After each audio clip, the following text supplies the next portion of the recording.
Assalamualaikum warahmatullahi wabarakatuh. Perkenalkan, nama saya Fesa Putra Legra dari Fakultas Ilmu Pendidikan Universitas Muhammadiyah Jakarta. Program Studi Pendidikan Teknologi Informasi.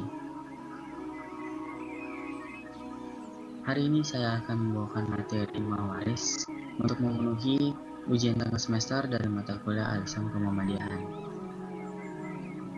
Seperti yang kita ketahui bersama, hukum pewarisan dalam Islam adalah hukum yang mengatur segala sesuatu yang berkenaan dengan peralihan hak atau kewajiban atas harta kekayaan seseorang setelah ia meninggal dunia kepada ahli warisnya. Dengan demikian, dalam hukum pewarisan ada 3 unsur pokok yang saling terkait, yaitu pewaris, harta peninggalan, dan juga ahli waris.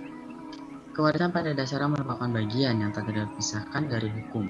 Sedangkan hukum adalah bagian dari aspek ajaran Islam yang pokok.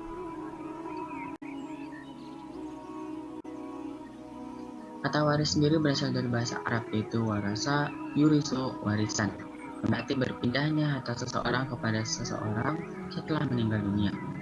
Adapun dalam Al-Quran ditemukan banyak kata warasa yang berarti menggantikan kedudukan, memberi atau menganugerahkan, dan menerima warisan.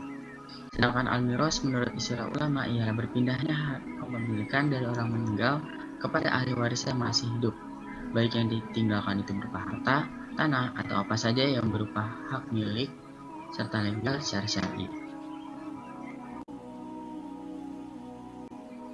Sumber-sumber hukum yang berlaku di Indonesia tentu berasal dari Al-Quran, As-Sunnah, dan juga Ijma dan Ijtihad dari para ulama.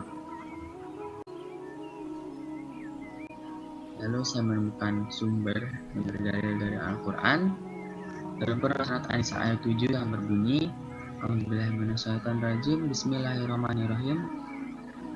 Lirijali nasibum mimma tarakal walidani wal aqrabuna wa lin nisa'i nasibum mimma tarakal walidani wal aqrabuna mimma qalla minhu aw kasur nasibam mafruḍa, yang artinya bagi laki-laki ada hak bagian dari harta peninggalan kedua orang tua dan kerabatnya, dan bagi perempuan ada hak bagian pula dari harta peninggalan kedua orang tua dan kerabatnya, baik sedikit atau banyak menurut bagian yang telah ditetapkan.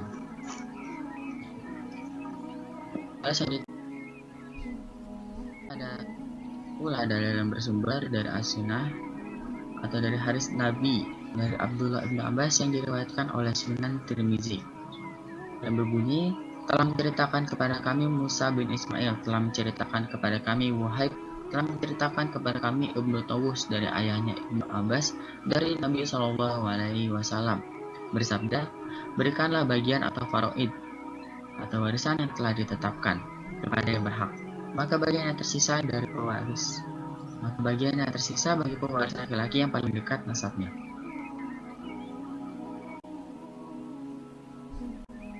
Dari uraian tersebut dapat disimpulkan bahwa ulama memahami dan mempraktekkan ilmu faraid dari zaman Nabi SAW sampai sekarang sesuai dengan ayat-ayat yang tertulis dalam Al-Quran serta sunnah-sunnah dan hadis yang berasal dari Nabi SAW.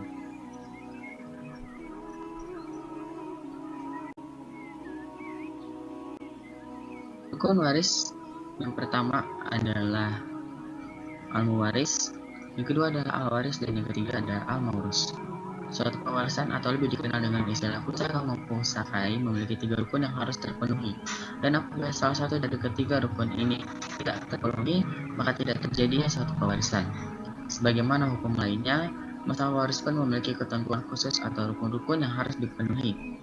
Dengan kata lain, hukum waris dipandang sah secara umum Islam jika dalam proses penetapannya dipenuhi di ketiga rukun, yaitu mewaris, waris, dan maurus. Hal ini senada dengan pendapat Syed Sabiq. Menurut beliau, pewarisan hanya dapat terwujud apabila terpenuhi 3 hal tersebut.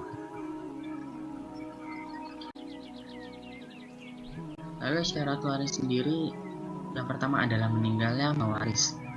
Meninggalnya pewaris mutlak harus dipenuhi, karena seseorang baru disebut pewaris setelah dia meninggal dunia.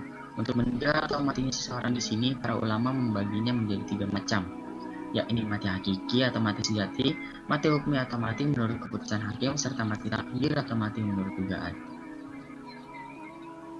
Alias itu adalah hidupnya waris saat meninggalnya mewaris. Hidup yang dimaksud adalah hidup secara hakiki. Kepastian hidup si ahli waris ini sangatlah penting, sebab ada beberapa ahli waris yang masih diragukan hidupnya, seperti orang hilang atau mafqud, anak dalam kandungan, maupun ahli waris yang meninggal bersamaan dengan si mewaris. Lalu diketahuinya pertalian antara waris dengan mewaris dan tidak adanya penghalang atau hijab untuk mewarisi. Keterhalangan seseorang menjadi pewaris bisa disebabkan karena perbudakan, pembunuhan, berlainan agama, dan berlainan negara. Dengan syarat-syarat di atas, diharapkan para ahli waris berupaya untuk tidak melakukan hal-hal yang sekiranya dapat menolaknya untuk menerima harta peninggalan si pewaris. Azas kekuasaan yang pertama ada azas integrity atau ketulusan hati, kejujuran, dan keutuhan. Kalau ada azas ta'am budi atau pengamban diri, ada azas hakukul mali, kebenaran, ada azas hakukul tarbiyah atau hak dasar, ada azas ijibari yaitu hal dasar dan kewajiban, ada azas bilateral, azas individual, azas keadilan yang berimbang, azas kematian, serta azas membagi habis harta warisan.